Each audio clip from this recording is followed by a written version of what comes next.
శ్రీ గురుభ్యో నమః. హరి ఓం. సర్వోత్తముడైన పరమాత్ముడి అనుగ్రహం విశేషంగా మనకందరికీ కలగాలి.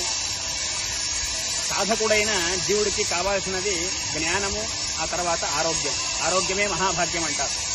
కాబట్టి అటువంటి సర్వోత్తముడైన పరమాత్ముడి రూపం ధన్వంతరి రూపం. ఆ ధన్వంతరి భగవంతుని అనుగ్రహంతో జ్ఞానం కలుగుతుంది, ఆరోగ్యం కూడా కలుగుతుంది. విశేషంగా సాధకుడు సాధనను చేస్తూ ఉండొచ్చు.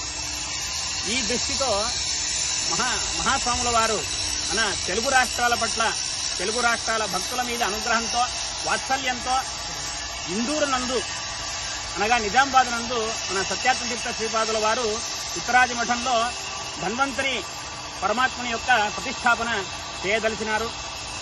మనమందరం కూడా విశేషంగా ఆ ధన్వంతరి ప్రతిష్టాపన మహోత్సవం భాగంగా ధన్వంతరి జపం కావచ్చు, ఆ ధన్వంతరి షుడాది పారాయణ కావచ్చు, విశేషంగా మనం చేస్తూ పుణ్య సంపాదన చేసుకుందాం.